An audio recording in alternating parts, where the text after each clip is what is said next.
CSP750. So you're going to do a lot on reading, on methodology, and you will find these words very common when you start reading journals, conference proceeding, and so forth. Yeah. And okay, so yeah, so this will be the learning outcome for today. Yeah. And okay, we shall start off with a conceptual thinking. Okay, so what is conceptual thinking? You will be hearing about this conceptual model. What is concept? What is conceptual model? What is conceptualization? You will be hearing these words a lot when you start doing your proposal, and perhaps during your viva. Okay, viva, which means at the end of the day, during CSP 760 for the final year project, you have to present it to your examiner. So they will ask you, okay, what is your conceptual model? What is your theoretical model? What is your basis of your arguments and so forth? So today you're going to learn some basic things related to that. Okay, so what is conceptual thinking? Why people think in concepts? You know, what is concepts formation? So I think during your undergraduate, you have gone through this process, but not as how shall I say, not as in high thinking order. Yeah, because I think in undergraduate, mostly you will do some kind of a applied based type of project for your final year. So you probably do a little bit of concept formation. Yeah. But at a master's level, at a PhD level, this is something that is the core thing that you have to do and you have to present. Yeah. So conceptual thinking is about, okay, if you look here, it says that there are two processes in conceptual thinking, which is also part of problem solving process, which is the abstraction and conceptualization. So ini kata kerja dia. Yeah. So what is abstraction? So when you read journal article, as simple as to try to understand abstract, abstract is actually a summary of whatever, okay, content that eventually stated in the journal. So abstract. So abstract is not that long. It's about like 250 to 300 words. That is abstract in terms of writing, which is you extract all the key points there. Yeah. But abstract here, in a way, in a knowledge-based way or in a problem-solving way, is actually about higher order reasoning, okay, about hypothetical ideas or symbolic ideas. So hypothesis, okay, and it involves conceptualizing the problems, yeah, arriving to logical and rational conclusion. So you will see abstraction and conceptualization here is a parallel process, especially when it comes uh, to actually come out with a theoretical model or a conceptual model based on a problem situation. So while you're reading your journal, have you came across like a conceptual model or a theoretical model or issues or challenges that they're trying to make sense? Okay. They're trying to see the patterns and they're trying to reasoning it out. Okay, so for example, for if you read a systematic literature review, especially the process of abstraction and conceptualization is very clear in a systematic literature review paper, because the author attempt to see the patterns from 10 years, okay, 10 years of journal articles. So they tend to see the trend, the patterns, what are the similarities, differences, what are the ongoing issues, evolution of issues, and a lot of things, many angles. So abstraction is actually hypothetical ideas, yeah, hypothesis, right? So it filter out information to focus on the essential features, object, or an idea. So don't think about abstraction in a computer science, because computer science you have abstract class and everything is not similar. That is computational thinking, but now we're talking about conceptual thinking, yeah, how you relate to problem solving. So another one is conceptualization. So the process of development and clarification of concepts. This is what you're going to do for your PhD, Masters by Research, and also as part of your proposal. So you have a problem situation.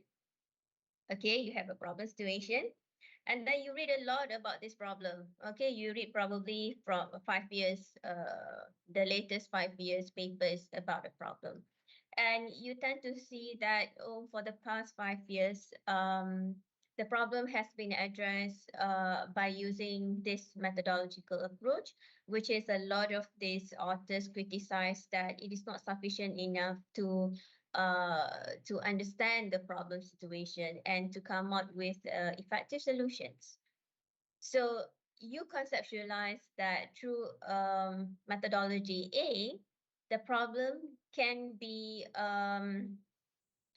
discussed in much more effective way. Contohnya lah, okay, I bagi contoh later. I bagi contoh my student. Okay, all right. So yeah, conceptualizing, which is you are trying to look how do you justify. Okay, the simple word is how you justify, all right, a problem situation based on the factors, variables that influence that problem situation.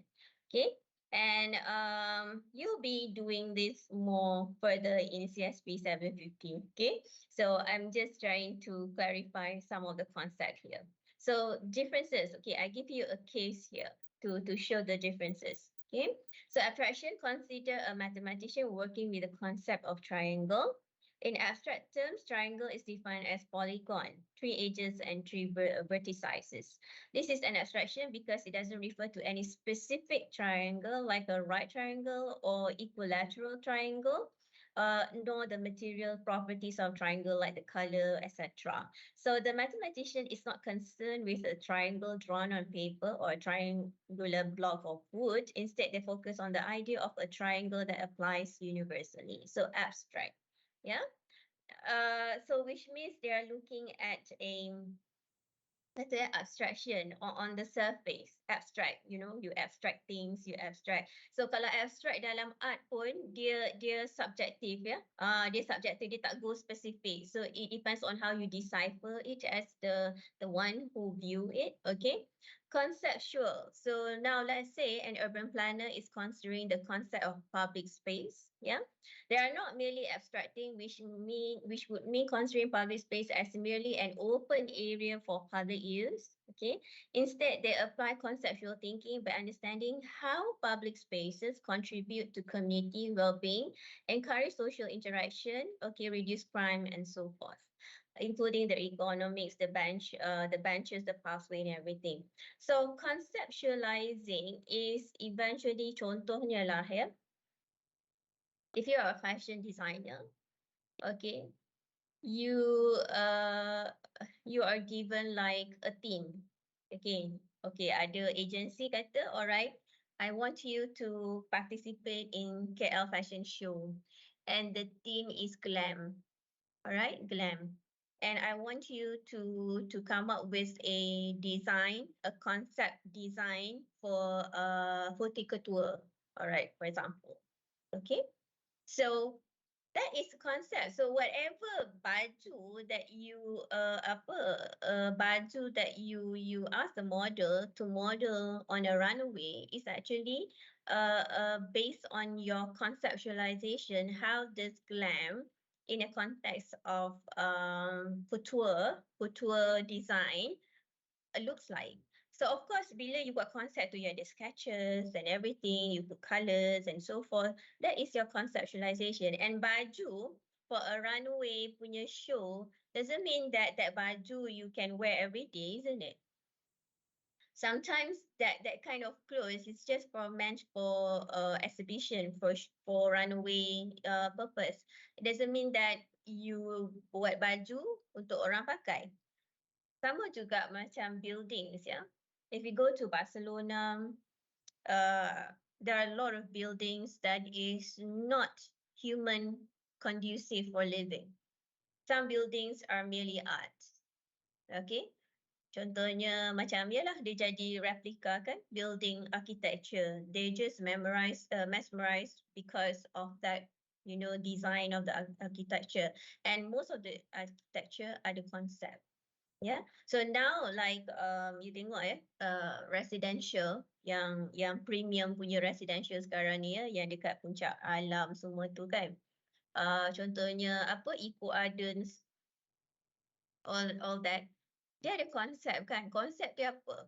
Konsep dia adalah not just a houses. You're not just building a house, you are building a community there. You're building a community, a gated community. You're building a community where you have all kinds of facilities, you know, garden lah, eco lah, the word eco because you have these nice parks, you know, everybody can walk, ada water fountain and so forth. So there is a theme there. So conceptualizing is more like you are curating, okay? You are curating a, a, a design. Okay, you're curating a design that actually helps to solve problem, tapi dalam bentuk perspektif yang holistik lah. Yeah. So we talk about smart, contohnya a smart home. What do you think about the smart home? Don't think about just the smart appliances, tapi the whole design of a smart home. That is conceptual thinking. Yeah. So dalam smart home patut ada apa? Smart appliances only? What about the design of the house itself? Yeah. How about the you build the sensors? Okay, apa lagi? You build like whether that house is you know accommodative to human living, for example. So all these contoh conceptual. Okay. So I hope that you boleh dah faham sikit ya conceptual thinking ni. Alright, so distinguish between the two example just now.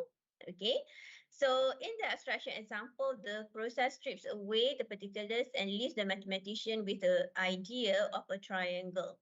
Okay, the abstract idea can be used in many different contexts, such as architectural design, art, or further mathematical theory development. Because abstraction is just on the surface, so dia tak go in depth, okay, in details in which context whatsoever.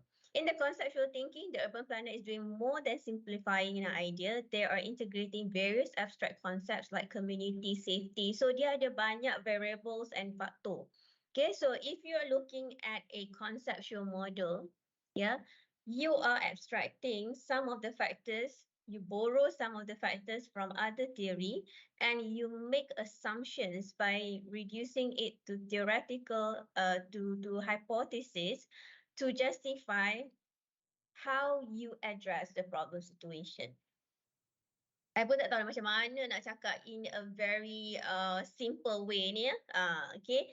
Tapi nanti saya tunjuk contoh. Okay. They must think about how abstract idea of a public space can be realized in a concrete way that addresses those broader social concepts. So talking about urban, tadi kita kata pasal yang public space tu ya. So public space is more than just a public space, but it's a community gatherings, it's a you know, you're talking about the economics, how you design in the landscape and everything. So conceptual thinking relies on abstraction. You abstract from other different ideas, other different factors, variables to include inside you punya design. Yeah, you punya concept. All right. And it becomes either a framework, okay, a framework or a model. So kalau you pernah buat framework, if you have done framework before, tak kira dalam in your working environment so forth, the factors that you put inside your framework, the variables that you put inside the framework, you abstract daripada mana? The abstractions tu datang daripada mana? Bukan ke daripada knowledge from, you know, other ideas, for example, yeah, practices. Okay, so from abstract to concrete thinking. So abstract idea for a program, what you want it to do, features you want it to have, you abstract. So you study, you baca banyak-banyak, you study banyak, it comes from experiences, from the interviews and everything, observations, so forth.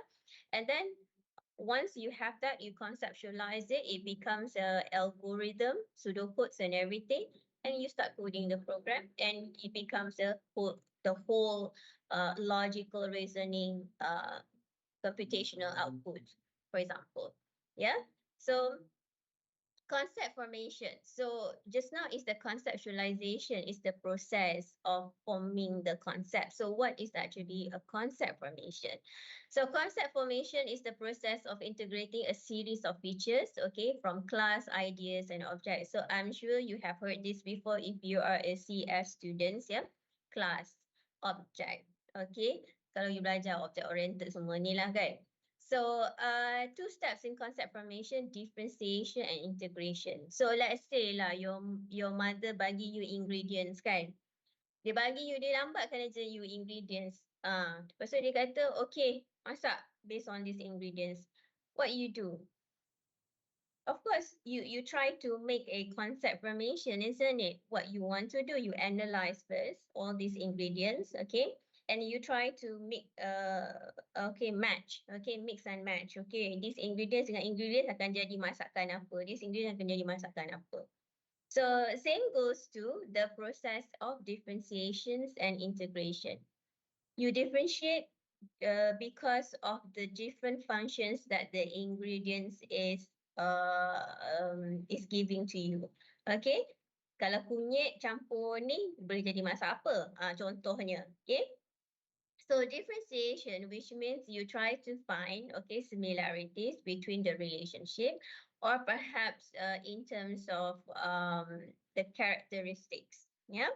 So integration is based on process. So combine and integrate. Okay, if let's say this related to this, what will happen? Contohnya. Okay, so looking at this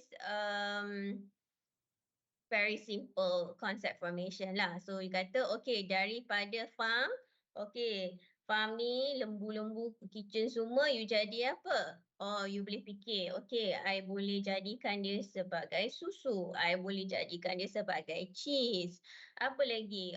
Yogurt dan sebagainya. Lepas tu to kitchen, it becomes like you campur-campur ni masak-masak jadi masakan. Faham tak everybody? Ini kan I try to explain in the most simplest way.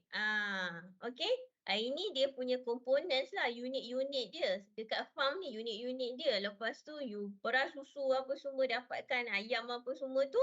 Okay. You jadilah makanan ni. Tapi going to the kitchen, you process kan. You process benda tu, jadikan dia sebagai makanan. Fine dining, for example. Boleh ya everybody? That is concept formation. Okay. And also looking into categorizations. Kalau you tengok sini ya. Okay. Whales kita kata whales ni mammal. Alright. Ataupun kita kata ikan. Okay. So okay, whales are not fish, are mammals, sampailah ke me, human being. So concept formation, why this is important? Why concept formation is important? You rasa? Dalam konteks of dalam konteks of technology. Why do you think concept formation? Where can we see concept formation ni? Sebab concept formation ni sangat penting, dia punya taxonomy dia ya. Related to apa? You rasa taxonomy ni related to apa? You nak build sistem apa yang you perlukan concept formation ni? Anybody? Ada idea?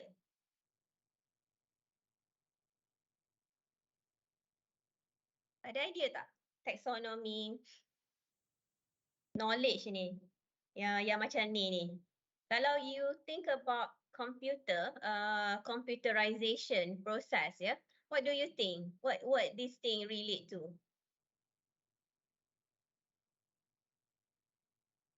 Semua tak ada idea ya. Okey lah kalau I tunggu sampai esok boleh tak jawab kan? Okay. So in computing, taxonomy, kita panggil dia ya, knowledge ni macam ni ya, knowledge formation macam ni, taxonomy, ontology, okay.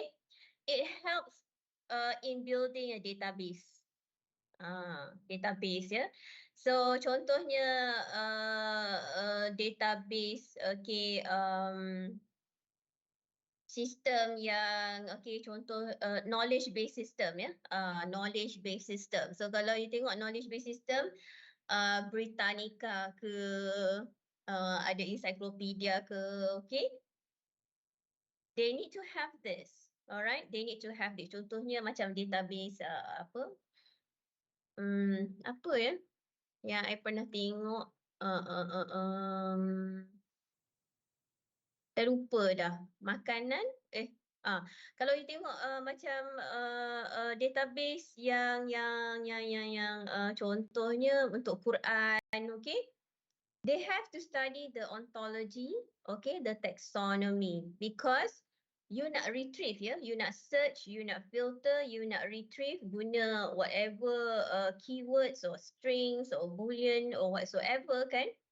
As a programmer, as a designer of the system, you need to get this thing right, concept formation, which is taxonomy dia kena betul. So there are people who work who are expert in knowledge management. This is what the task they have to do. Tak kira lah dia nak buat pasal ubat-ubat ke, dia nak buat pasal herbs ke, plants ke, whatsoever kan, dia nak buat database of plants, for example. Dia kena kategoriskan, plants macam ni beracun, plant macam tak beracun, plants macam ni apa kategori plants dia. Dia kena study semua tu ya, botany, contohnya ethnobotany, dia nak buat sistem tu ethnobotany. So dia kena ada classification ni, kita kata classification, so differentiation and integration. Do you understand everybody? Faham ya? Dia Doktor dia macam OOP lah ya, object oriented. Apa dia macam? Object oriented. Lebih kurang. Ya. Kelas. Okay.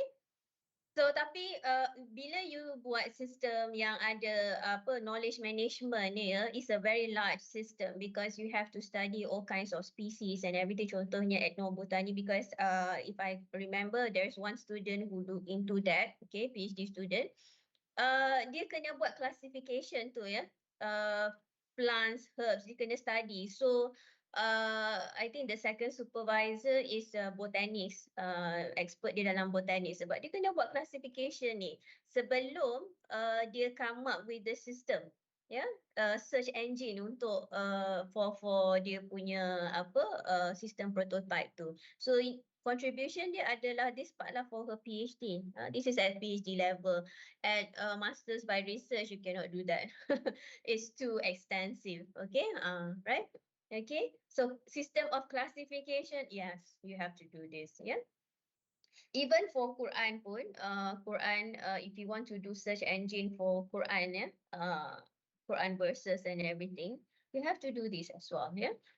Concept formation. Alright, so another one, model. This is a very popular word when you go to CSP 750.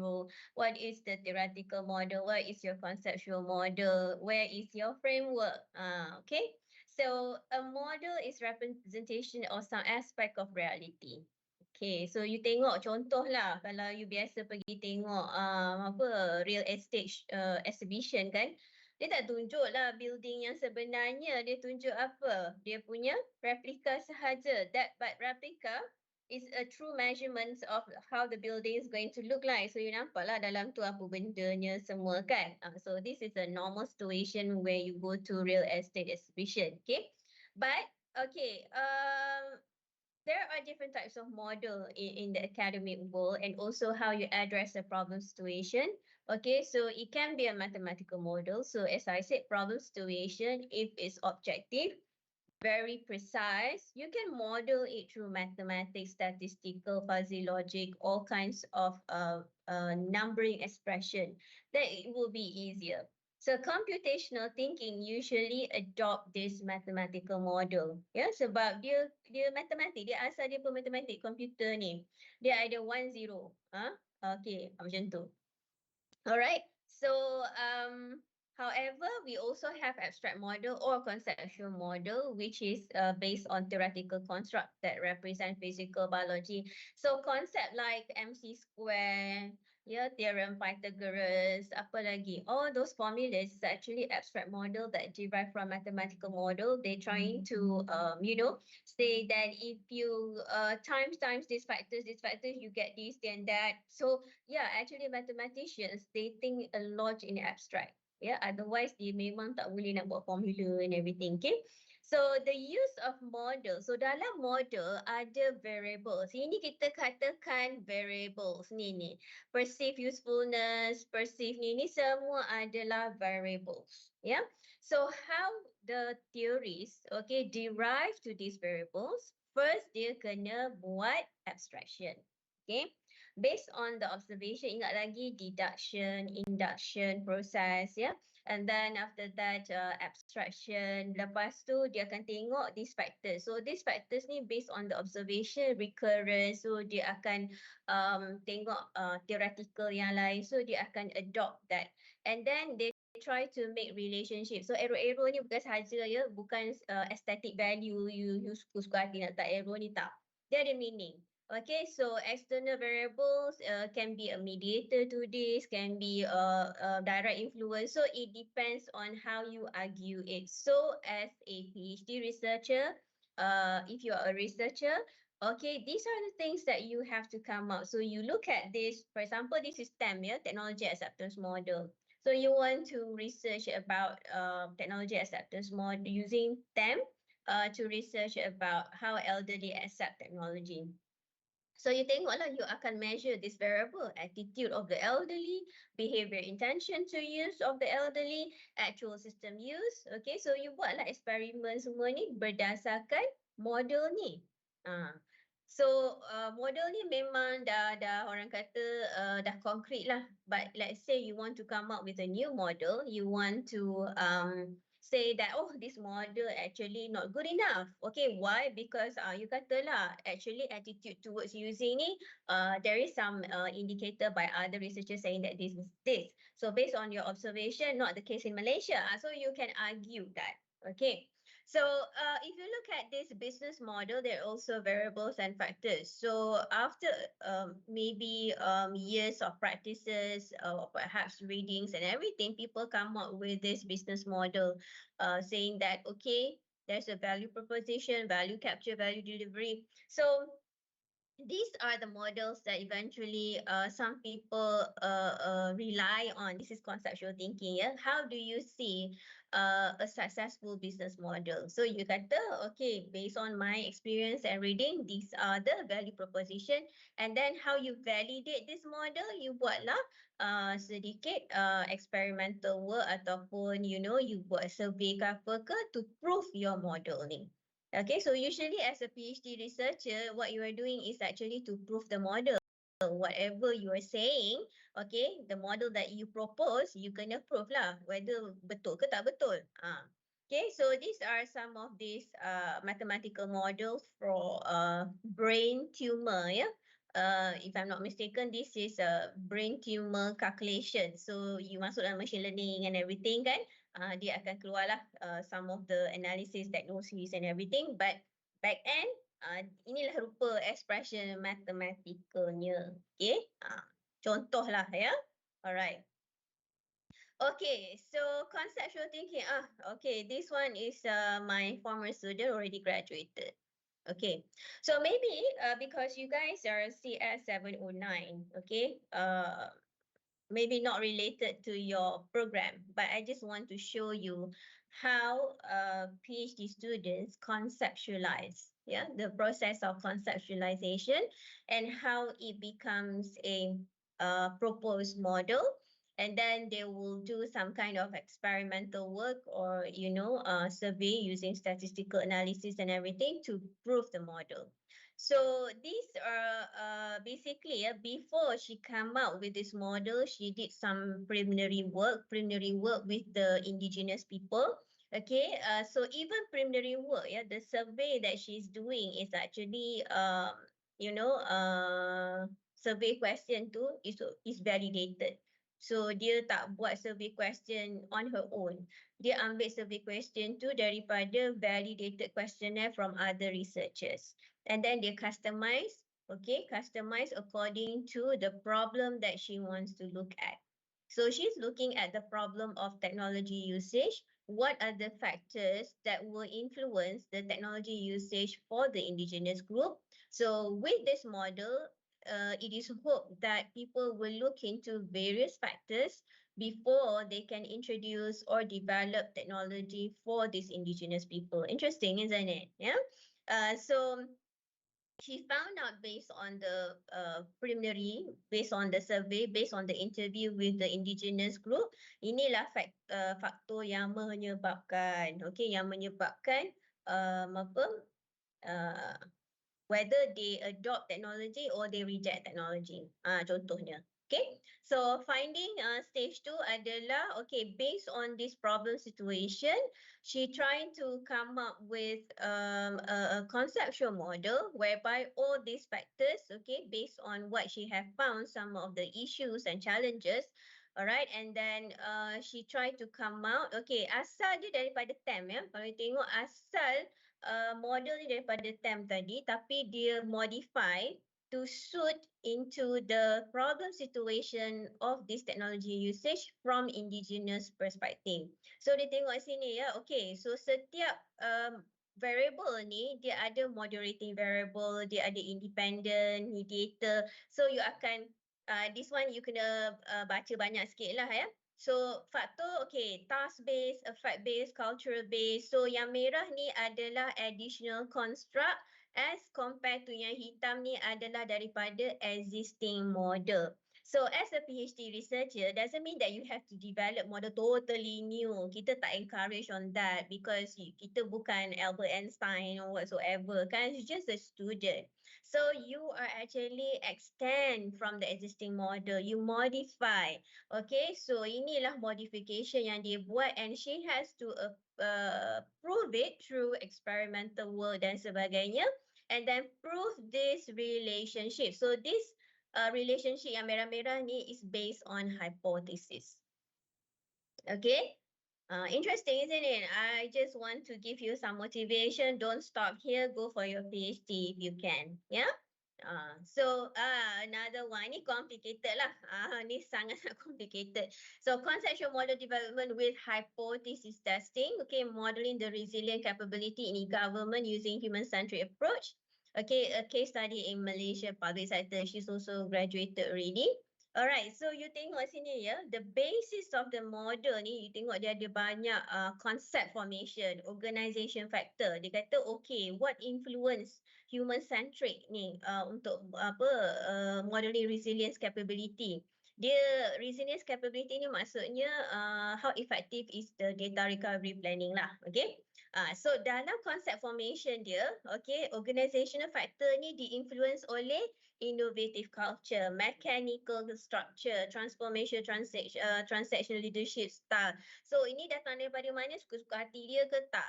Dia datang daripada readings, other theoretical framework, okay, that people talk about resilience capability. So intention determinant, okay, so that intention determinants some of the variables that she wants to look into.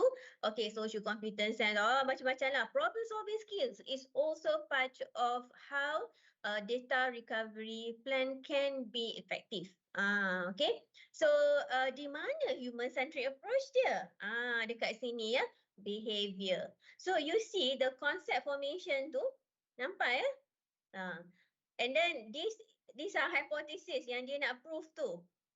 Memang complicated lah dia punya ni. So ini adalah daripada theory of planned behavior because she address about human.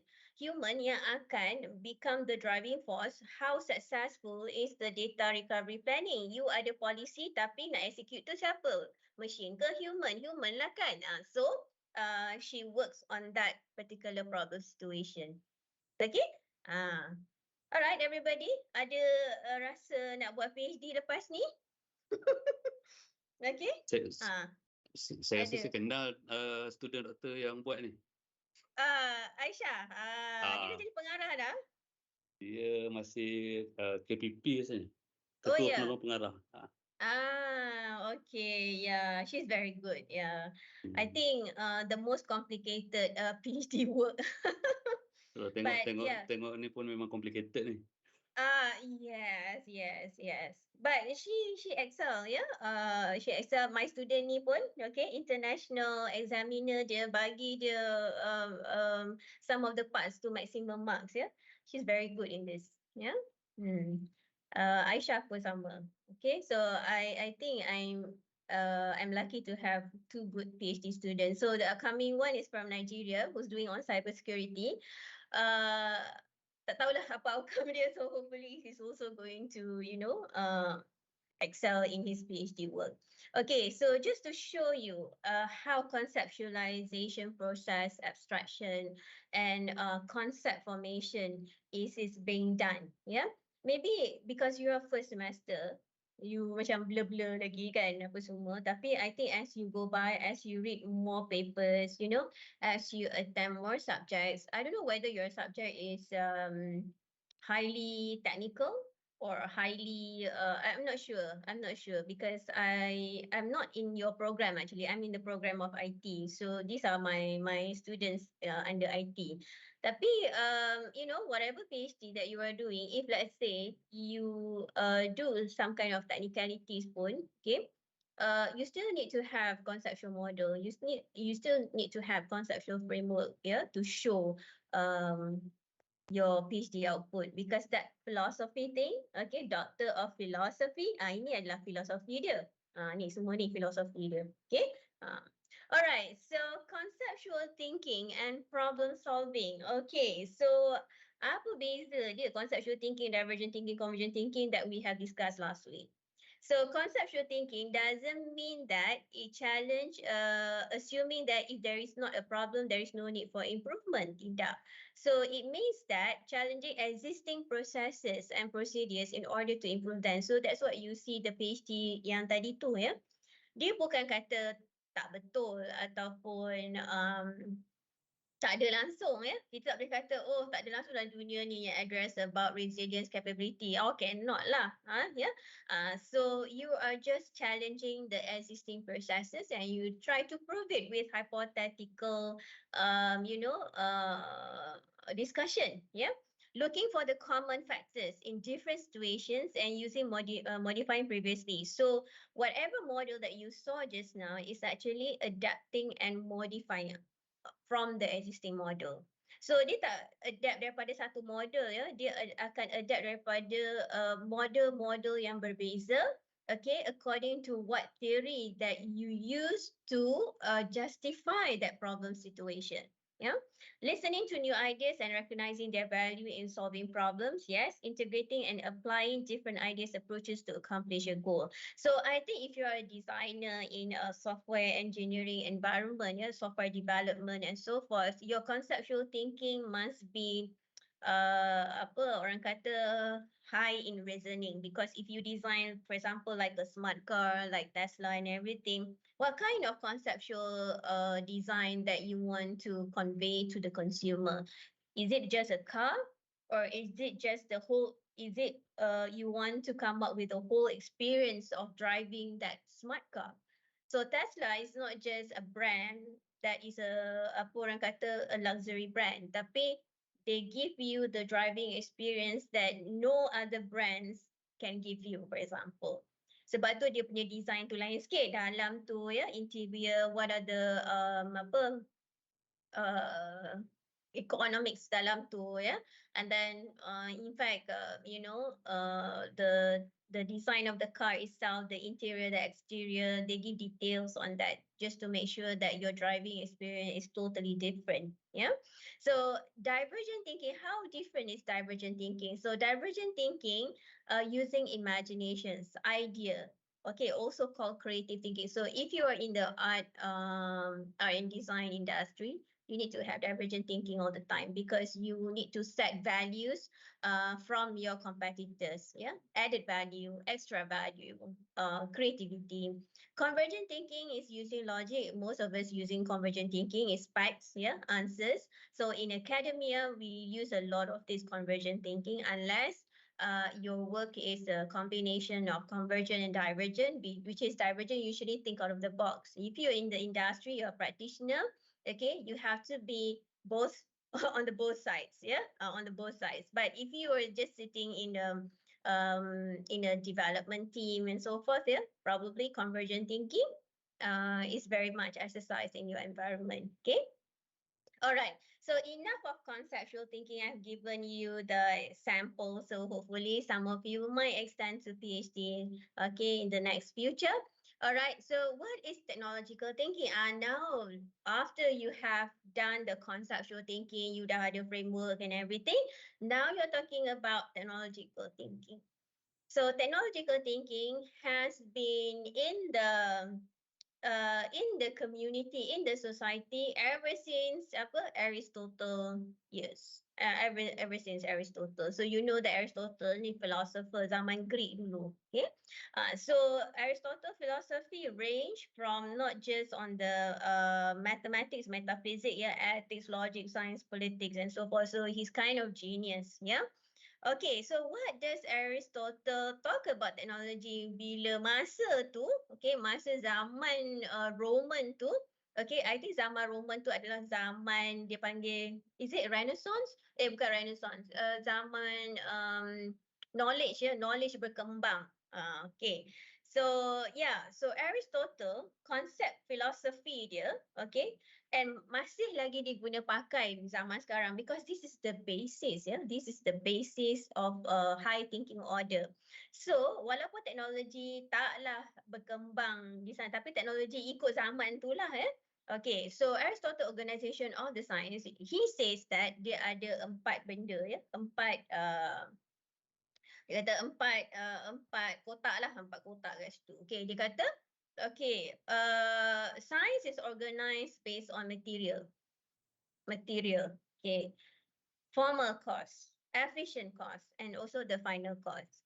So what are the material? Material is the subject matter. So it can be categorized theoretical sciences. Okay, kalau theoretical sciences, what are the substances using to create that material? Okay, practical. Okay, material tu dia boleh buat apa? Apa function dia? Productive. Okay, how you can, from that material, what you can create? Artifacts. Yeah. So methods tu adalah apa? Tools. Alright, tools. Instruments. Okay. Formal cost. So methods. So how you going to process the materials? Alright, contohnya guna, kalau daripada segi theoretical, induction, deduction, you come up with theoretical model, theoretical framework and so forth. Yeah. Practical. Alright, pembuatan. Okay, deliberations about variables and opinions. So how you're going to go about it, how you're going to do it. Yeah. So productive technique of construction. Macam mana? Macam mana nak buat tu? You nak create tools ke? You nak create another instrument ke? Supaya material tu dijadikan sebagai satu artifact. Yeah. So efficient cost, cognitive faculty. Alright. So of course, when you want to do something, you have to have knowledge. Macam mana pula you buat research dalam IT, you tak ada knowledge dalam IT? Tak boleh lah. You nak buat research dalam cyber security, you have to have knowledge on cyber security. You nak buat baju, you kena pandai ukur baju, buat ukur, you kena pandai pasal fashion, knowledge, ya. Epistemology. So the word, the bombastic word. So lepas ni kalau you kata you nak sembang-sembang dengan kawan you, okay, instead of say knowledge, you cakap lah the word epistemology. Nampaklah sikit you ni master student, ya. Gunalah perkataan yang bombastic sikit. So okay, knowledge or epistemology. So kalau you came across the word epistemology tu, janganlah terkejut. So it actually means of knowledge, ya. Okay, so theoretical, of course, you kena baca banyak, alright, on the knowledge side. Okay, practical wisdom, practices. So sometimes knowledge ni bukan setakat you baca je. Sometimes knowledge can come from everyday's observation, experiences, ya, practical wisdom. Sebab tu kadang-kadang orang Contohnya silat kan, silat ni you baca buku ke? Mana ada orang baca buku manual nak belajar silat kan? Silat ni is about practical wisdom, isn't it? You practice. Kalau you tak praktik, macam mana you nak jadi, you know, silat tu sebab you tengok cerita kungfu semua tu kan. Pagi-pagi lagi cikgu dia dah ajar macam-macam kan. Alright, so productive sciences, so art, okay, teknik, maksud dia teknik, okay. Alright, so aim adalah final course. Apa kejadian dia? Alright, so theoretical science final course is to know how. So which means we want to find out, okay, what is it? Okay, what is the solutions? Right? Practical is to act upon the solutions. How to act on the solutions. Okay, productive sciences, okay, how to make the things to become the final product.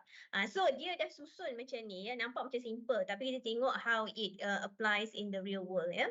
Okay, so yeah, so ideology of technology, it comes from formal, material, efficient, and to the final. And also there is a factors of nature in between, okay?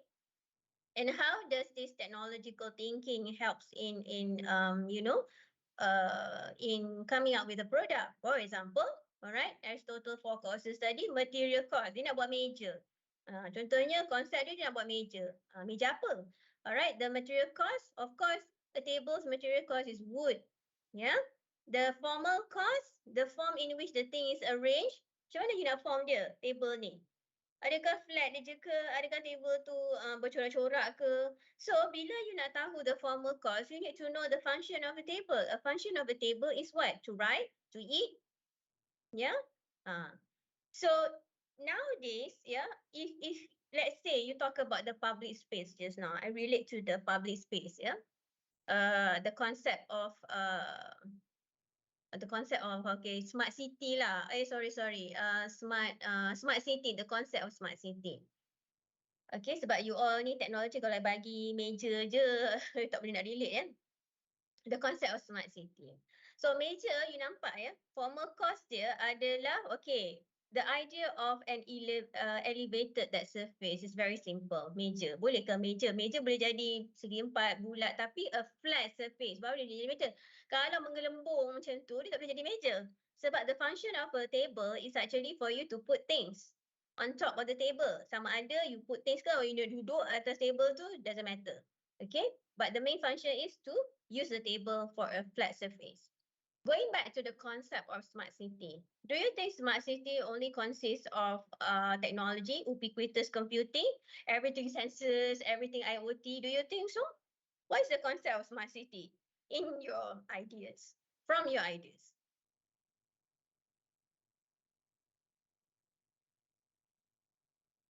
Efficiency. Anyone? Apa dia?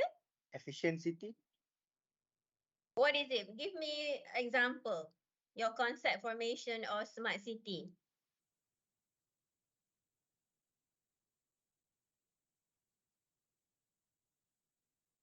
Ni I selalu masukkan dalam test ya.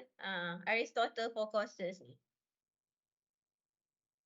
So what is smart city? Does it mean that smart city ni only consists of like IoT, ubiquitous computing? You know ubiquitous computing, computing everywhere? All kinds of technology. Adakah the word smart ni only cater for technology? Kalau you are the designer of a smart city, matilah kalau you design a smart city, tiba semua teknologi je. What is the concept formation of smart city? Anyone? Come on.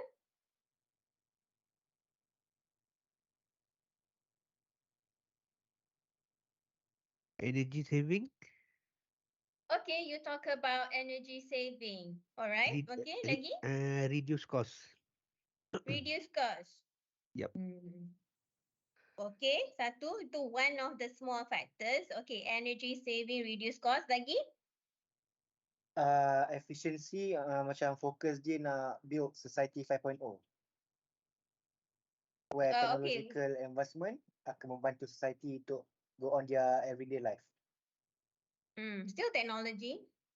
See, I still see technology there because your concept of smart city, okay, macam mana ya? Itulah. Kesian juga orang Malaysia ni. Okay. Dia punya konsep dia always think about technology ya. Sebab tu kita belum negara maju lagi ya. Smart city, if you look into smart city definition of overseas ya, like Australia, negara-negara maju ni, they don't just look on the technology. So from your answers, bukan tak betul, okay? Tapi maksud dia kalau the project is given to you, you only think about technology, but you do not think about the symbiosis between the living things and nature. So smart city doesn't mean that you use technology to make things efficient. Tapi smart city also look into how balanced it is. Yeah? The orang kata the technology, the infrastructure with the nature. Barulah kita panggil smart. So technology is not the only factors that make the city smart. You faham tak? You tengok balik definition of smart city ya. Tapi Malaysia ni bila kata definition of smart city semua dah teknologi, Wi-Fi lah, 5G lah, segala-galanya, sensor, surveillance semua tu for safety, security dan sebagainya ya.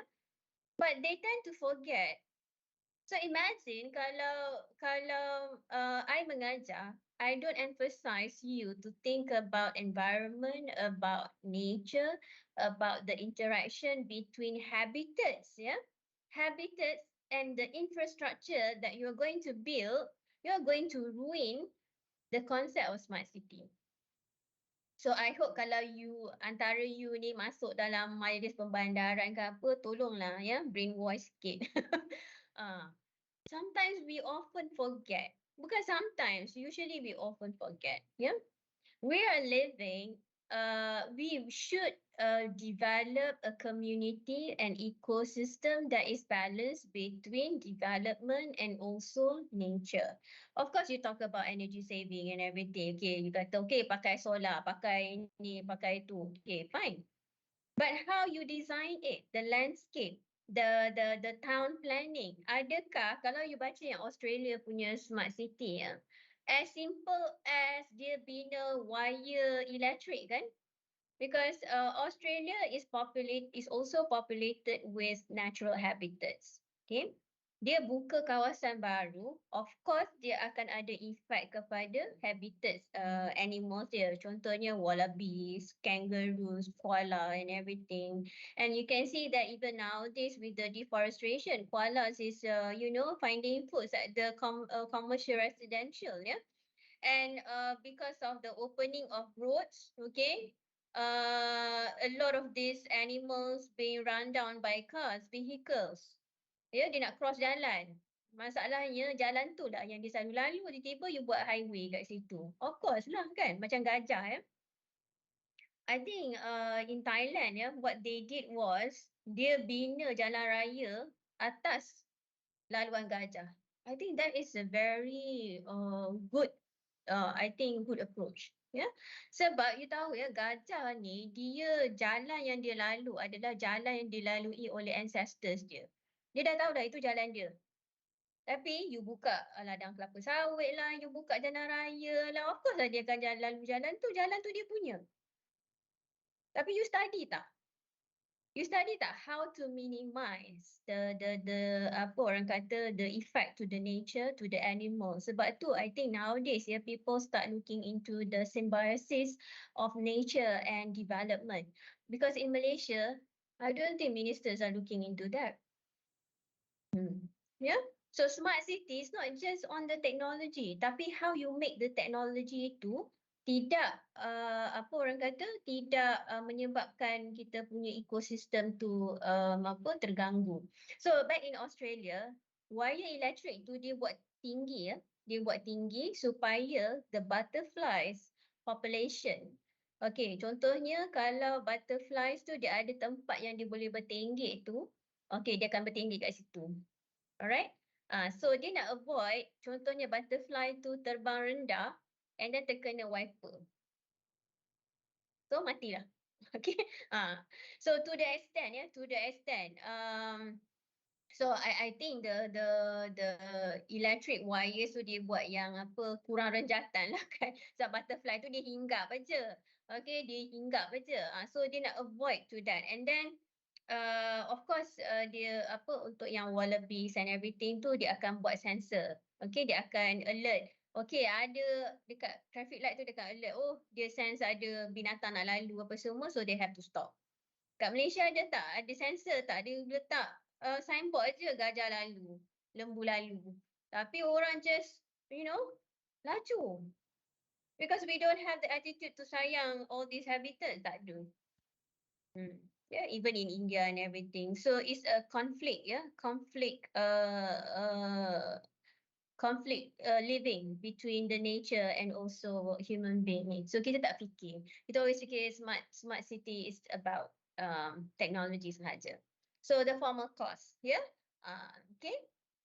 So efficiency, the mover that causes the thing to be or happen. So efficient cost, siapa yang akan membuat benda tu, kejadian tu jadi major. Of course a carpenter. So if you want to build a smart city, jangan panggil orang teknologi. Panggil pelbagai orang. Panggil environmentalist, panggil architecture. Ada juga arkitek yang memang ke arah sustainability semua tu. Panggil yang expert. Don't just talk about technology. Yeah. They don't care about this environment. They only care about money. Yeah. Ogah dengan teknologi yang ada. Yeah. Tapi ada tak you buat teknologi sensor untuk, okay, ada binatang lalu lah. Okay, stop. Ada tak dua kat Malaysia ni? Nothing. Yeah. How do you construct the road? Adakah road tu you construct atas jalan gajah nak lalu? Yeah, especially pembukaan hutan-hutan ni kan. Adakah dia boleh hilangkan habitats? Like bees, bees. Dalam Quran pun kata bees ni, lebah ni tak boleh dibunuh. Sebab lebah ni adalah binatang ke serangga yang memberi banyak manfaat kepada manusia. But now the population of bees is declining because of rapid development. So in some of the modern these advanced countries, what they do is that dia guna bangunan-bangunan dijadikan sebagai sarang tebuan. So it's a city bees, dipanggil city bees. Ada dokumentari pasal tu sebab dia tak nak bees ni population dia hilang. Bila population dia semakin berkurangan, what happen to our food supply? Okay. So itu part of dia punya smart city planning apa maksud dia? You balance kan kehidupan tu. Okay, you have rapid development and everything, tapi at the same time, these habitats you make sure it doesn't obsolete lah. Contohnya. So you kena banyak tengok dokumentari yang macam ni lah to take views, especially if you are a town planner ke apa tu kan. And kita pun kena aware of that. Kita kena cakna, kita kena jadi masyarakat yang membaca, observant, and also to change Malaysia ni, to change the mindset of the Malaysia. Nowadays, I think the government tukar banyak government pun sama je dia punya mindset We want a new mindset. So you guys are the new ones. Alright, so the final cost, the purpose to which the thing exists. So major untuk apa? Untuk place food or things. So smart city untuk apa? Sepatutnya smart city tu, as I said, is creating a symbiosis of between nature and living things. So living things itu bukan manusia sahaja, tapi animals. Animals, okay, serangga ke apa ke yang membawa manfaat kepada manusia. Because manusia dia tak boleh hidup within concrete buildings. Where is the oxygen? You nak hidup udara carbon dioxide je ke? Sebab tu nowadays people talk about vertical garden. Pernah dengar perkataan vertical garden? They talk about urban agriculture. Hydroponics and everything. So which means you duduk dekat kayangan pun, flat ke apa ke, you still boleh tanam pokok, boleh with the hydroponic, tak payah tanah apa semua tu. Betul tak? You pernah dengar tak vertical garden, ada tak buat hydroponic ke apa ke? Ada? Tak ada? Vertical garden? Pernah dengar? Pernah dengar. Kan? That konsep vertical garden tu, konsep tu datang daripada smart city, sebab dalam city yang smart tu bukan penuh dengan teknologi, tapi you perlukan green. So ramai orang duduk kat kondo, apartment, so dia perkenalkanlah, okay? Dia perkenalkanlah macam mana you boleh buat urban agriculture, small garden di dalam rumah, okay? Tak payah nak pergi pasar just because you nak beli cili padi, tanamlah sendiri, contohnya kan. But how to tanam? Oh, you guna IoT, you guna hydroponics, sensor, everything, kan? Tu, okay? Alright. Okay, so ni you bacalah ya. Alright, so early conception of technology. So daripada Aristotle tadi, okay, ini konsep dia. So which is knowledge come from non-theoretical and also theoretical. So theoretical adalah konsep-konsep yang you belajar daripada buku lah. Okay, knowledge tu. Contohnya formulas, physics, biology, chemistry and all that, okay? Tapi non-theoretical, for example, like daripada practical, knowledge daripada practical. Contohnya knowledge nenek moyang kita kan, kita bukukan, contohnya petua-petua. Sebenarnya nenek moyang kita tu, betul-betul tu datang daripada mana? Knowledge yang implicit, maksud dia daripada observant dia. Contohnya dia kata, oh kalau mandi hujan nanti demam. Sebab apa? Hujan asid. Dia tak tahu hujan tu asid sebab tak ada knowledge, tapi dia perhatikan, oh kalau tiap kali mandi hujan demam. So dia kata jangan mandi hujan. Okay? Tapi kalau dia kata kalau anak dara duduk depan pintu lambat kahwin. Kahwin dengan orang tua. Masa dia cakap macam tu? Okay? Adakah itu based on observant? Ataupun dia kata tak manis, anak dara duduk depan tangga, orang lalu lalang tengok. Okay, itu hanya dia sebagai kiasan sahaja. So non-theoretical knowledge sometimes can also be part of contribution to the knowledge due to the practice, practice and then common recurrence patterns, how the knowledge is being built. So kadang knowledge is being built tu based on observation, So non-theoretical can be practical, for example, like ethics, art, okay, productive like rhetoric dan sebagainya, okay. So according to Aristotle, okay, knowledge ni dia ada division. Contohnya teknik tu teknik lah, okay. Phronesis, practicality. So knowledge that comes from practical. Knowledge comes from teknik you knowledge, okay. You build tools, instruments dan sebagainya. Principle action to engage, praxis. So how do you apply the knowledge, okay? Dekat konteks apa? Macam mana you apply that knowledge? How? Okay. Another one, alright. So technology, technique and craft. So apa beza technology, technique and craft? Okay. So because in IT, some technology is built untuk, for example, untuk crafting. Contohnya sekarang you ada batik. Batik dulu as a craft kan, tapi sekarang ni because of mass production, batik dah jadi apa? You bina machines untuk mass produce batik. Okay, tak samalah dengan tangan tu. Okay, tangan tu kualiti tinggi. Sama juga macam songket. So people are looking into various ways on how to mass produce. Okay, asalnya daripada craft. Labu sayung also craft, tapi guna mesin untuk produce mass production. Of course the quality tu tak samalah. Apa lagi? Okay, so itu contoh lah craft is the practical application of an art. Okay, so technique is a combination of scientific knowledge, physical law and also the application, so automation. So you ada craft. Okay, macam mana you nak mass produce, guna apa, teknik apa, mesin apa, okay. Okay, so knowledge also is being built through skills, tools, application of machines, designing, manufacturing of machines and all that. So technology. So overall, technology is the usage and knowledge of tools, technique, craft, system or methods of organization in order to solve a problem. So sometimes in order for you to solve a problem, you kena bina tools, instruments, to solve the problem situation. Sometimes you kena bina tools atau instrument yang yang contohnya yang memang you kena buat tools tu. Kalau tidak you memang tak solve the problems. Right? For example like Kalau problem situation tu you just boleh conceptualize saja model to prove that factors and everything, you guna mathematical model or statistical model. So kalau yang perlukan intervention in terms of tools and instruments, then you have to do that. Okay. Contohnya like internet banking. Dan namanya internet banking, so you kena bina sistem lah. So that is the tool. Yeah. Okay.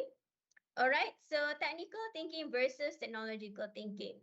So dalam sistem education kita pun kita dah nampak technical thinking is more on TVET. So a lot of boys, they don't like all this practical knowledge, theoretical knowledge. Dia tak boleh nak baca buku. Yeah. Alright, so you are one of a kind yang comes into education, taking a master's program, which is you have to read a lot. Okay, so you are one of a kind. Okay, but some people they just can't. They just bukan sebab dia tak minat belajar, tapi dia tak suka membaca. Dia lebih suka practicality. Dia lebih suka knowledge to comes with practical practitioner because they are practitioner. They don't know about research. They don't want to know about research because as a practitioner, time is money, you know. They want to do things based on what they see. So kalau you talk to the industry, academia and industry, sometimes we have conflicting views sebab industry ni dia time based ya. Dia punya timeline tu very rapid, agile prototype dan sebagainya. Dia tak nak research ni, dia kata buang masa. Buat, okay, test. Kalau negative response, iterate balik design tu. Senang, habis cerita. Academician ni buat research, at the end of the day, mana produk dia tak nampak. Itu dia punya argument. Okay? Just wasting time on the research. But there are certain things that you have to do R&D. For example, like medical, ya. Ataupun you nak come up with new substances. Ataupun, you know, daripada pokok ni dijadikan herbs lah dan sebagainya. You perlukan masa untuk R&D. Even kosmetik pun ya. Kosmetik ni. Okay. A lot of Malaysians ni kaya dengan OEM punya kosmetik. Betul tak? Yang ada mercury dalam tu. You buatlah marketing yang havoc dan sebagainya, orang beli. Tapi adakah R&D di situ? Ada R&D tak di situ? You rasalah kosmetik yang lokal ni ada R&D ke? Tak Ladies? semua. Tak Setakat semua. pengalaman saya kan doktor, saya menjual barang-barang kosmetik part time kan. Dia beli daripada kilang. Macam mana? Kebanyakan produk kosmetik ni dia ada satu sos yang sama. Betul. Ya. Yeah. You know why? Sebab tu ya, bila boycotting ni, okay, boycotting ni, especially someone like me who's into skincare, I don't buy local. Yeah, I don't buy local products because there are so many uncertainty in terms of the ingredients and a lot of them is OEM. So orang kaya ni, influencer ni, I don't think dia pakai dia punya produk tu ya, believe me. Because they know what's the ingredients inside. I don't think they want to rosakkan their face, okay? But the marketing is good lah, very convincing and so forth. But if you look at the giant company like Estee Lauder, apa lagi, you know, Clinique, all these companies, yeah, they have done research for many years. I once a customer of Estee Lauder for like 8 years, yeah. Estee Lauder has been in the industry for like 3 decades, 30 tahun, 40 tahun, yeah. So the products tu, dia dah undergo a lot of R&D. So whatever products that they come up with, kita yakin sebab dia dah memang ada R&D dia, yeah.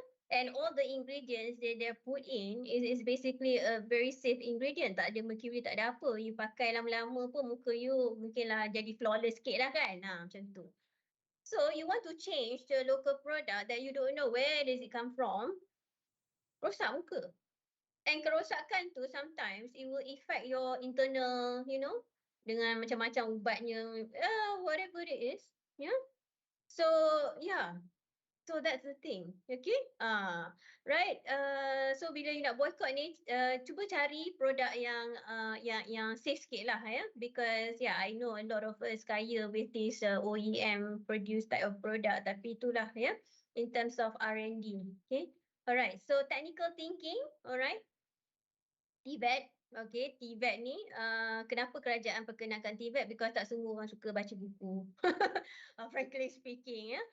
Some people are very good in, developing instruments, tools, and then some people are good in practical. Dia skill based lah, skill based. Ya, kita suka baca tapi suka skill based. Kalau tak ada skill based, tak adalah you bagi kereta tu yang apa, automation semua tu.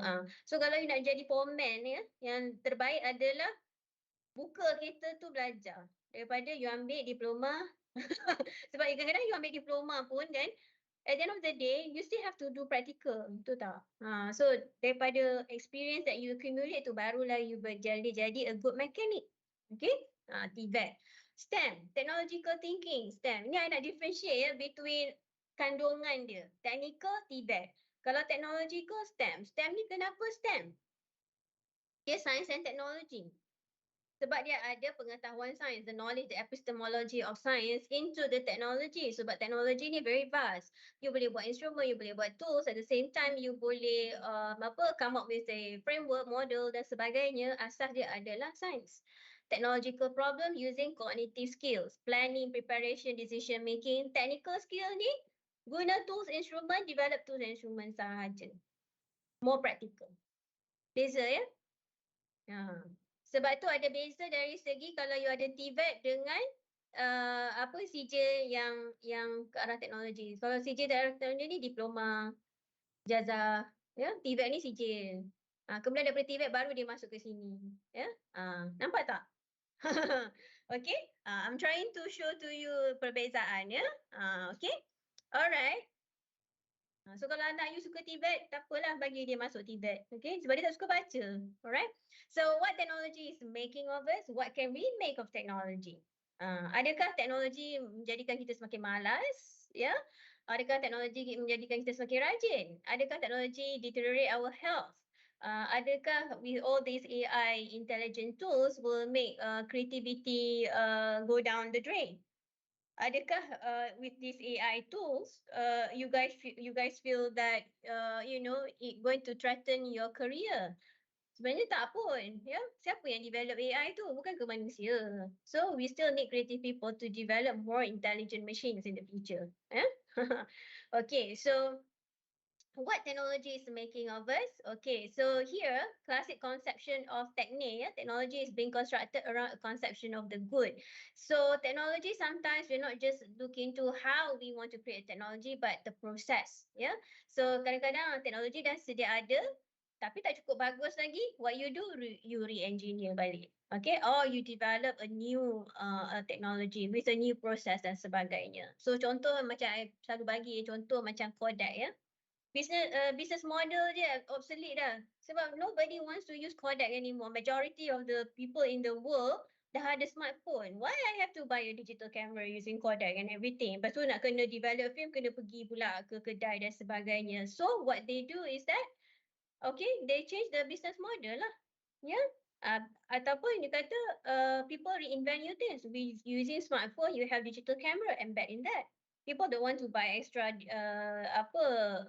extra tools just to capture picture. Everything is on the phone right now. Yeah. So re-engineer the business model, re-engineer the technology. Alright. So technology can be emerging, traditional, or existing. Apa teknologi yang still traditional dekat dalam dunia ni? Apa teknologi yang masih lagi traditional? Ada ke? I think technology is evolving and emerging. Emerging tu maksud dia keep on revolutionize. Contohnya AI. Ya. Those days AI is just AI, but nowadays talking about AI, we talk about artificial intelligence. There is a data analytics right now. People who are not in the IT field can do data analytics, statistician, accounting, whatsoever. Sebab dah ada apa? Power BI dan sebagainya. Ya. So even without IT knowledge, you can still do data analytics because data analytics is very important for decision making. You tengok patterns and that patterns will give you information for decision making. Yeah. What else? Emerging. So now we have social media. Dulu I think I just guna MySpace, apa lagi, Flickr, boring, tak ada interaction kat situ ya. Friendster. Friendster. Oh yes, Friendster. Okay, Friendster. Ya, dah lupa dah benda tu. Tiba-tiba ada Facebook. So Facebook is actually revolutionize the social networking because apa? Dia punya what features yang dia copyright? What features yang dia copyright that makes that Facebook is so viral and so addictive? You rasa apa? Features apa New, yang dia copy? Ha? news feed. Newsfeed? Tak, Yep. bukan. Kan. Newsfeed, yes, currently dia copyright. Lagi apa? Sebelum tu, apa yang membezakan dengan MySpace? I think nowadays the design tu. Dia punya friend system, saya pernah tengok dia punya movie social network tu kan. Dia based on Harvard punya system tu dia nak commercializekan. So the profile kita, hobi kita. That is the whole concept formation. Tapi I think the one that clicks the users are the button likes. Mana pernah orang terfikir kan nak letak likes kat situ, button likes tu. Now likes can change into money kan. How many likes you have? And it can change into monetary value. So sekarang ni semua social media, you have that feedback. So the feedback punya market tu is very huge. Has an impact, especially if you rely on social media to gain money. Yeah? The button likes tu. Nobody thinks about. So siapa yang design the likes tu? Wow. Dia memang orang kata divergent. Dia punya thinking tu memang divergent lah. Ya? Sebab sekarang ni semua dah ada like. Semua dah ada feedback. Whatever you pergi Trivago ke mana ke kan. Semua dah ada likes. Semua ada feedback. So ratings, feedback tu dah jadi macam satu compulsory ya for any services type of platform. Okay? So just to show you, just to show you what's going on, all right? So AI nowadays talking about AI sekarang ni with all kinds of AI tools. So any organizations and companies who do not adopt AI, okay, ataupun tukar dia punya apps tu into AI, they are in the losing end. But sekarang ni semua orang nak semua automated. Okay?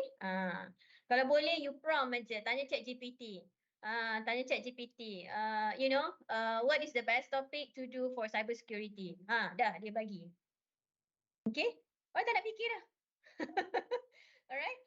But one thing not so good about ChatGPT is that it will let you for the new generations about I'm the old generation, so for the new generation dia mengurangkan critical thinking lah ya.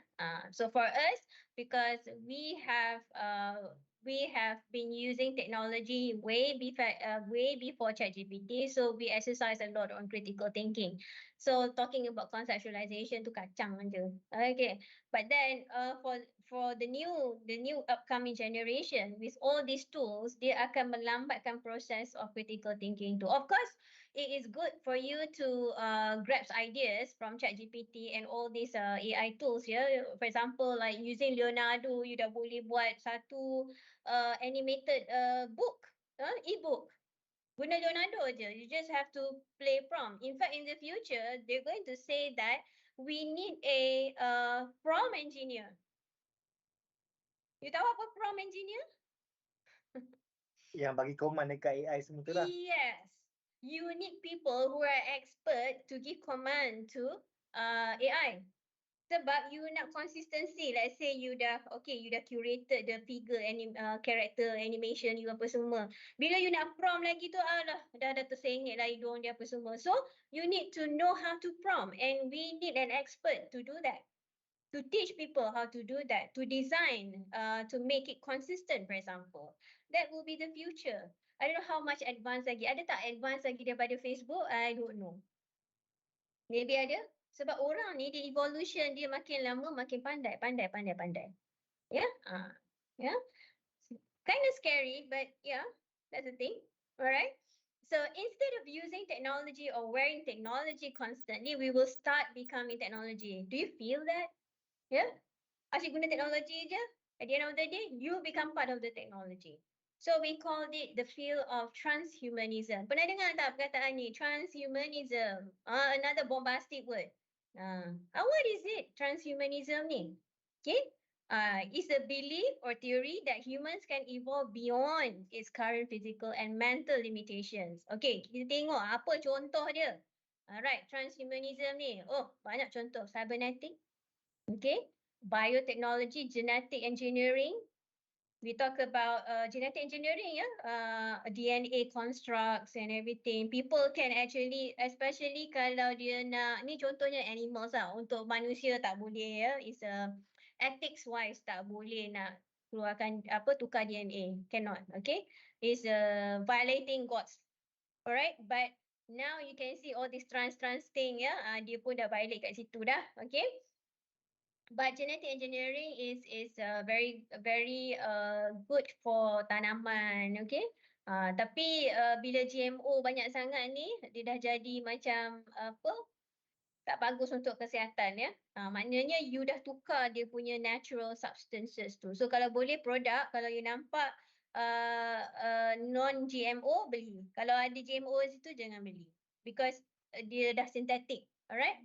Kalau animals, animals because you want to retain dia punya habitat dan sebagainya, you boleh buat genetic engineering. Okay, nanotechnology, nanobots, okay, integrated into the human body to repair cells, especially cancers and everything, yes, okay. Digital consciousness, What is digital consciousness? It represents the convergence of technology with human essence, where identity and intellect could exist independently. What is digital consciousness? Which means all of us are digital savvy lah. Mungkin mak-mak kita sebab dia bukan lahir dalam dunia teknologi. Anak-anak besok ni, dia punya digital consciousness very high. Which means they cannot live without technology. So wearable technology, of course, with your smartwatch and everything, semua dah boleh track you punya jantung, heartbeat and so forth, AI, of course, we're talking about AI just now, right? Making decisions and all that, the underlying themes of transhumanism is between human beings and technologies. The point is that technology is no longer an external entity, which means technology has embedded in our life. Bangun tidur je, bukannya you grab coffee, you grab handphone dulu. Nak tengok, ada WhatsApp ke, nak tengok social media ke, what happens to Palestine and so forth, what is the latest news, biasanya gitu, contoh, technological thinking, contoh lagi, alright, technological thinking and problem solving. So, I just want to recap how it relates to your system thinking here. So, with technological thinking, alright, let's say, participants asked to assemble two technological mechanism of low complexity, a flashlight and screw mechanism. Contohnya, alright, I tengok sini, thinking as a whole. Contohnya, you buat pen untuk menulis, kan? So, bila you buat pen is a product, simple product. So, how do you change it into a system thinking? So not just a pen, but you are applying system thinking in a way that how you want to commercialize this pen, how the pen should be designed, design yang conventional ke, design macam mana ke, siapa, who is your customer segmentation, contohnya. So system thinking looks into not just the product, but the ecosystem of the product, daripada design, concept, how you want to market it, daripada siapa, different marketing platform dan sebagainya. So system thinking look at the product as a whole, daripada design, daripada not just dia punya materials dan sebagainya. Through design tu bukan setakat design of the pen, tapi how you market it, how you want it to be, luxury ke, pen yang luxury ke, pen yang tak luxury ke, contohnya, contohnya jam. A watch is a watch. People don't care. Some people don't care. I just buy watch from shopping yang RM10. Asalkan dapat tengok masa dah lah, kan? But no. Some people, dia punya system thinking, a watch is not a watch. I'm not going to look at the time. Not just time. I'm wearing a watch because it's a brand. It's supposed to make me look kaya, luxury. Contohnya you wear Tag Heuer compared to Casio. You rasa apa? Ya, nak dapatkan tag huya tu pun, you makan Maggi setahun. Contohnya. Right? That brand associated with the system thinking of luxury sebab macam mana dia market the product, packaging, dia punya store dia macam mana, you masuk store dia pun orang yang sales tu pun pakai tie, necktie smart and everything. You masuk Casio, kedai jam biasa, entah apek mana yang layan you. Contohnya, kan? So, system thinking. You faham tak everybody? Ada banyak kali ulang dah ni system thinking ni. Yeah? So system thinking has a lot of a different stakeholder, yeah. And you look at the product in the ecosystem too. It's not just a product, but the entire business model. Yeah. Okay. All right. Alright, so now we go into design thinking, which is our final punya section here. So I'm sure you have heard about design thinking. I think in the industry they talk a lot on design thinking. Okay, hari tu I attend on the design leadership conference. I hear the talk from Tesla. They heavily use design thinking in their production. Yeah.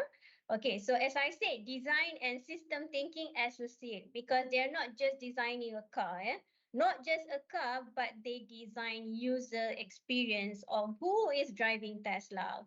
How does a Tesla driver feels when they drive Tesla? Macam mana dia nak inject that kind of user experience tu? Okay, so design involve forming a concept or idea, tadi concept formation tadi to add value to people's life. The word value here. So value doesn't mean that it comes from the technology, the instrument, the tools, tapi the entire experience, yeah. Okay, so kalau you tengok definition of design, okay, provide structure to any artifact, okay, decompose the system into parts, how the parts interrelate, okay, the relationships and everything. Alright, design refers to both an activity and the result of the activity. So yeah, whatever you design, at the end of the day, whether your design is for just exhibition purpose ataupun design for something that people can use, it depends on your objective. As I said, some buildings are meant for building untuk exhibition, ya, bukan untuk diduduki. Kalau you pergi overseas, ada setengah building tu dia just for aesthetic value. Contohnya kereta, you pergi exhibition kereta, ada kereta yang kontot, ada kereta yang untuk keluarga, ada kereta yang just for exhibition, tak boleh dibawa pun. But it's just a matter of design. Okay. So design thinking. So from the word design, they talk about design thinking. Siapa yang perlu ada design thinking? Every one of us yang involved in any development, any design activities should have design thinking. Even I'm as a lecturer, I develop curriculum, for the program. I should have design thinking as well. Doesn't mean that design thinking ni apply for the industry. Tidak. Cikgu pun kena ada design thinking. So design thinking is a discipline that uses the designer sensibility, okay, that match people needs, all right? And also what kind of business strategy that can convert the design artifact into something valuable, okay, something that become a market opportunity. So kalau you kata, okay, you jual produk OEM and orang ambil daripada kilang yang sama. But how to, tapi what makes it different in terms of the sales? It depends on the design thinking of that particular salesperson tu lah, ya. You panggil influencer ke apa, ke founder lah, founder tu. Macam mana dia market the product? Itu guna design thinking juga, strategi dia. Packaging dia macam mana? Packaging dia dapat murah ke? Packaging dapat mahal ke? Macam cara dia marketing tu dia guna celebrity ke? That is curated, curated marketing strategy tu is also part of design thinking. Yeah, how they persuade people, the persuasiveness. So kalau you belajar marketing, you belajar persuasive marketing. Dan sekarang ni kita ada persuasive technology yang sebagainya. So simple persuasive technology is media, TV, social media. Itu sangat persuasif lah. You tengok hari-hari, you tengok IG rumah cantik apa semua, dah lah you rasa macam, oh, I nak rumah macam ni, ala-ala farmhouse lah, ala-ala Scandinavian lah semua tu. It's persuasive, sangat persuasif. So social media is a technology that is totally persuasive, yeah. So it's essential ability to combine empathy, creativity, and rationality, okay, to meet the user needs and also business success. Alright, so let's see what is design thinking. Dengar-dengar tapi tak tahu apa benda. So design thinking is also part of methodology. So those days you learn about SDLC, MADLC, WDLC, agile prototyping and sebagainya. But design thinking can be embedded in those methodological process, and sometimes it can just be standalone. Okay, so design thinking doesn't mean that you develop IT based product. Design thinking can also develop on services, ya. Contohnya, I guna design thinking to develop curriculum. Okay, contohnya. Alright, so what is design thinking here? So dia ada 5 phases. Okay, sama juga macam SDLC, you have phases. Alright, but the focus here is on the empathize, which is more on the user side. So traditional, ya. Kalau tengok sini ya. Oh, I letak sini pula. Traditional way of doing things, ya. Okay, team has an idea, plan, build idea, show that's ready. Dah, ni traditional way of doing things. Zaman untuk kaduk dulu. But nowadays, we talk about human-centered design, talking about innovating processes, yeah. This iteration. So, you tengok sini, the team sees a problem. Okay, team talks to affected people. Dia akan pergi and address the problem with the people. Okay, and then develop ideas, alright, build prototype, pergi balik pada people lagi. Okay, so the involvement of the users is a lot when you talk about human-centered design here. And then kalau solution tu tak bagus, you iterate balik. Keep on iterating. So if you go to this industry, I think those yang memang go into design, whether you buat digital marketing, social media marketing, whatsoever, they look into more on the human-centered. So that's why the persuasiveness comes in. Even if you want to strategize your marketing strategy, kan, you still need to see what people likes to see, what people likes to look at. Yeah, contohnya. Alright, so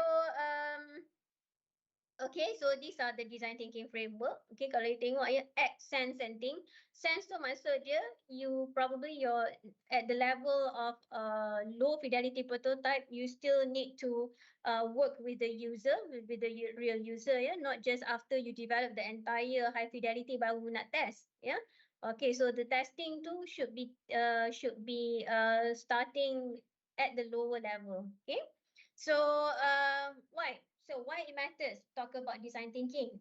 Why it matters to empathize user? Why it matters? Yeah. Sama hari ni you guna SDLC, you tak empathize user ke? It's the practice, yeah, it's the practice. Maybe those days dia nak buat produk tu because dia nak buat produk tu. Tapi nowadays to make sure customers sustain to use your product to create that persuasiveness, then you have to look into a business model where the customer will stay loyal to your brand, stay loyal to your product and services. So this is where design thinking matters. Not just build the product, design the product, but design the entire ecosystem so that it sustains. Yeah. So they want to create a model of experience. Contohnya, you masuk UiTM, what kind of model of experience that you feel so far? Baru masuk first semester ni. Apa model experience that you feel? Anybody can share? What is the experience? Baru minggu kelima. What is the experience? How do you feel? Saya rasa asobiah. Kenapa? Rasa asobiah, ada kroni-kroni. Oh, really? Tak adalah kurang. Tapi dia familiarity lah. Dia senang nak bergaul, senang nak kongsi ideas. Yeah, because you guys online kan, you tak masuk lagi campus, so it's different. Yeah. So I shouldn't ask you the question lah, sebab not fair because your experience is just based on online, okay? But what is the experience of postgraduate compared to undergraduate ni? Saya from undergraduate, so saya boleh katalah the level of professionalism, the level that is expected of you to achieve during master is very different from undergraduate lah. Yeah. You tengok assignment pun dah cukup kan? Betul, betul. Yeah, so we treat you differently. So how we curated the curriculum, how we curated the program, okay, we give a different experience to distinguish between undergraduate level and also the postgraduate level, because I'm also one of the person that create the the curriculum for this MSc IT program, yeah, but not your program, but MSc IT program. So we want to make sure there is a difference between those who are taking undergraduate and those who are taking postgraduate, because at the postgraduate level, we want you to level up to a certain professionalism, to a certain level of thinking. So we could not assess you in a way that we assess undergraduate, and we expect you to be more mature, even though we have students that fresh graduates terus masuk master's level, and some of the subjects is actually a continuation subject at a higher level from the undergraduate subject. So I have feedback from students who have been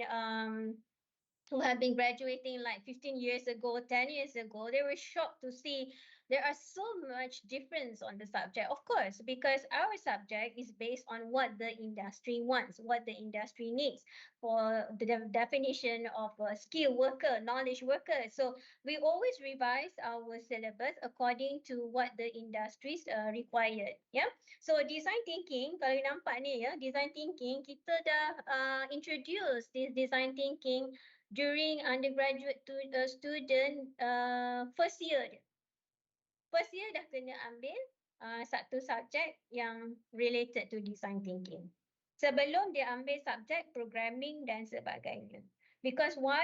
Because even before you want to do programming, you must understand the problem situation. You must understand that design is a vast concept that even as a programmer, macam mana you nak design algorithm, okay, that eventually create efficiency. Contohnya, you must understand the problem situation. Bukannya setakat coding saja, yeah? Because somehow rather you involve in a team where you have to speak to the designer. Contohnya, yeah. So model of experience. So I think many product and services nowadays, yeah, not just design the product, tapi they design the overall experience of people using the product.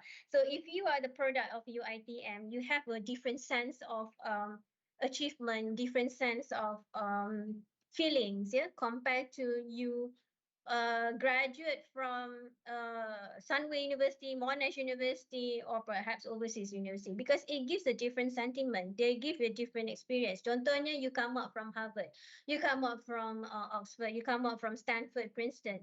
They give a different model of experience. They give a model experience where you are the cream of the crops. Bukan senang nak masuk Oxford. Bukan senang you nak masuk Harvard, because the process to apply pun susah gila, ya. You boleh tengok dekat YouTube, ya. Nowadays YouTube has everything. So you can see how the application process is so difficult, ya, compared to you nak masuk UiTM, you pakai UPU je semua tu kan. Senang. So it gives a different experience. So looking at design thinking, ya, the smaller part of this dia punya subset ni adalah they talk about usability. So whatever product and services you are designing must be usable to the user, which means in terms of usability, yeah, it's easy to use for all different types of users, normal users, physically challenged, mentally challenged, yeah, depends on what product that you nak develop, okay. Also, user experience.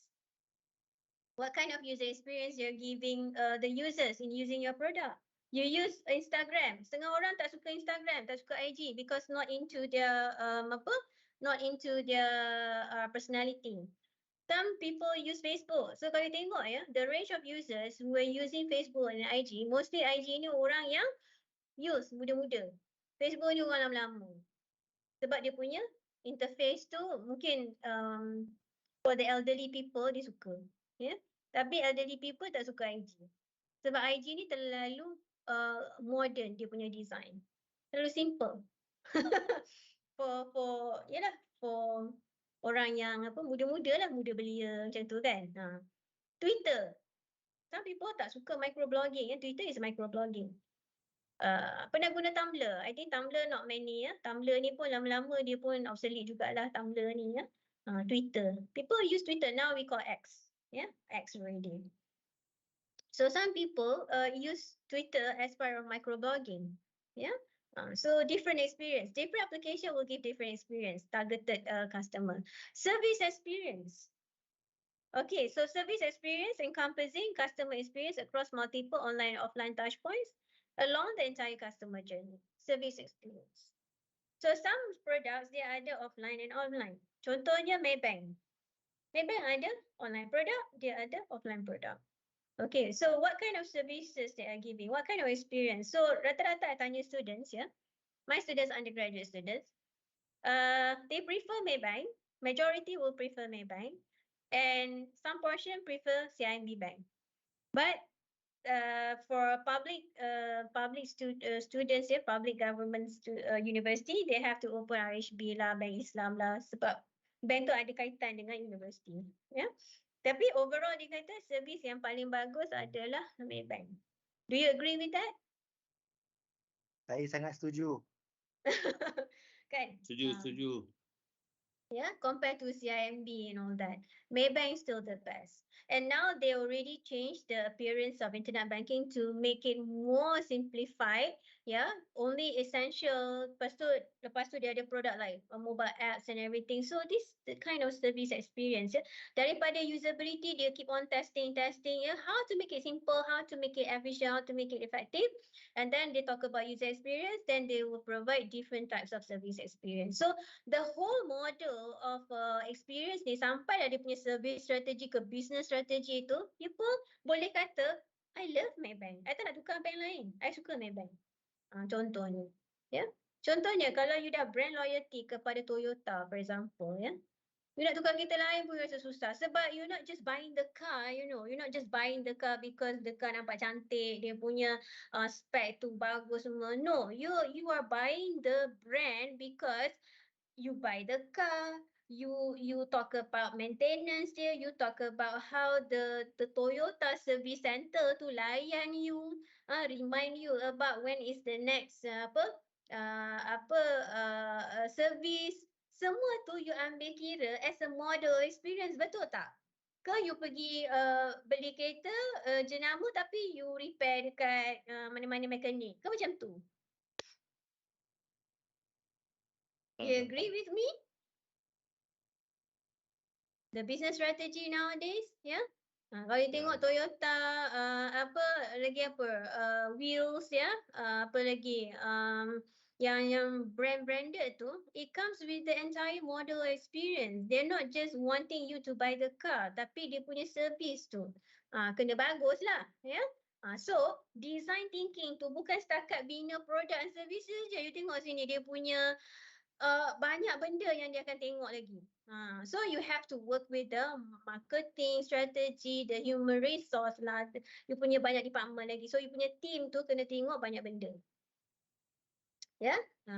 So I wish some of you will land in a job where you go through these phases. Then you nampak why design thinking matters. Alright. Okay, so another one, design thinking why it matters. Yes, user experience. Tadi yang besar lah, yang besar. And now we're talking about user experience, So you nampak, banyak proses berlaku to come up with one single product nowadays. Not just like come up with product, that's it. Fine, jual, habis cerita. You beli appliances ke contohnya, nowadays, ladies maybe dia nak beli appliances bukan sebab dia nak masak, sebab estetik. Dia nak beli pun tema warna rumah putih. So I don't want to buy any appliances dekat dapur tu colour lain. I nak putih semua. Sebab I nak ala-ala Scandinavian, Muji concept lah, apalah semua tu kan. So user experience sebab dia masuk rumah je dia nak user experience dia aesthetic, Scandinavian, Muji style. Contohnya farmhouse. So semua perabot tu dia curated in a way that it makes that user experience tu. Okay, so nowadays you tengok appliances dia dekat Shopee tu, dia bukan jual appliance sahaja, dia jual design. smack, ya, retro. Toaster pun boleh harga RM600. Sebab apa? Daripada smack. Okey, peti ais. Peti ais patutnya peti ais lah. Tak. Untuk setengah orang dia bukan sekadar peti ais untuk simpan makanan, tapi dia peti ais untuk aesthetic value. User experience. You buka je peti ais tu, you rasa, wow, I'm in the world of luxury. I berada di dunia yang berbeza bila I buka peti ais jenama Smack. Compare tu you buka jenama Toshiba or jenama Samsung, tak ada apa-apa feelings kat situ. Contohnya lah. Okay. So you tengok ya, how people design even appliances pun ya, how persuasive it is. You nampak design yang estetik, bila tambah lagi dengan social media yang meracuni pemikiran. Ya, kalau hari-hari you tengok IG tu, orang dekor yang macam-macam, of course lah you nak beli, kan? Alright. Okay, so these are some of the process, some of the process before you actually create the product. So you got to tengok task model, user stories, personas and everything. You got to understand user. So user sekarang ni dah advance. Dia bukan nak beli barang, contohnya electrical kettle, sekadar nak boil water, tak. Dia bukan nak boil water tu, dia nak user experience tu menggunakan Smack, menggunakan retro design, contohnya ya. Okay.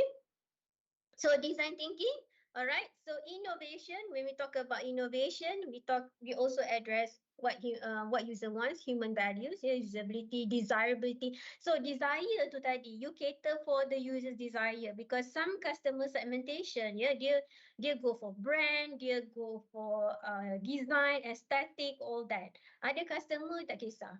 Pakai jam apa pun tak kisah, asalkan tengok jam. Pakai kereta apa pun tak kisah, asalkan ada kereta. But some people are not. Okay. So yeah, certain products are designed for desirability, usability. Okay. We talk about emotional innovation. Yes, design thinking also talks about that. I tak nak sentuh lah yang functional ni dah common ya. Emotional innovation, persuasiveness. Yeah. How persuasive it is us to rely on social media a lot.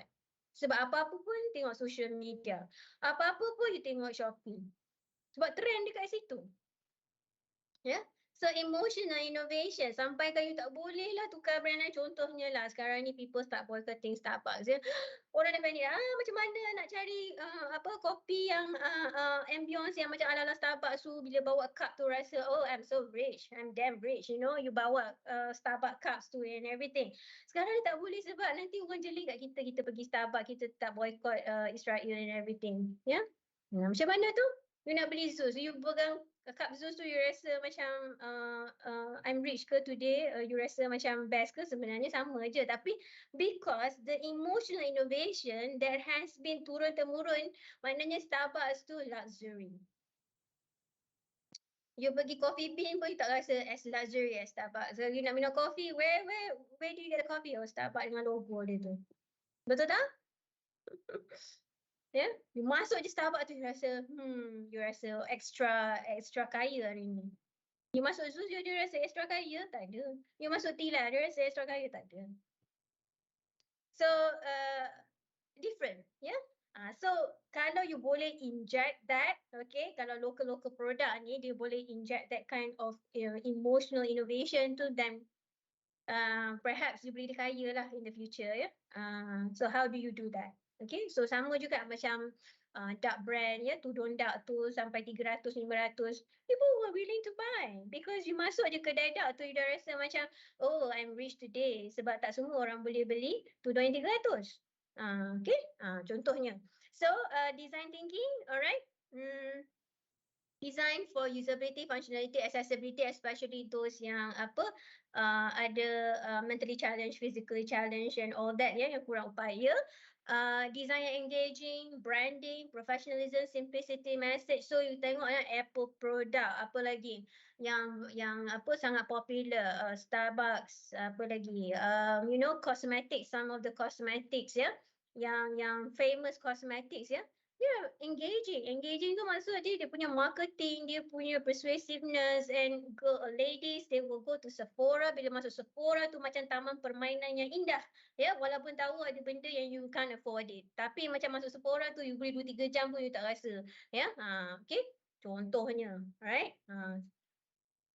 Okay, so ni I dah bagi tahu ni. Alright, so design thinking process, there are a lot of process involved, especially bila you nak design a product, you must understand the customer, the user. So ni contoh ya, the process that in design thinking, I'm sure you have gone through this, yeah. First of all, you need to understand your user, you create your persona, empathy map, okay. And then after that, user journey maps, because we want to understand. Contohnya, you nak buat booking kan, traveling booking dan sebagainya. So you need to understand your user journey map. Why this is important? Because all the activities that the user undertaken in every steps will provide you an idea on how to improvise it, and how whether that particular activities can be computerized, can be digitized, can be can be simplified. Alright, so user journey map ni sangat penting dalam design thinking ya. Yeah. So at the end of the day, from user journey map, you got persona and everything, you come up with the design. So design you bukan setakat you ada website punya experience, you ada apps experience, yeah.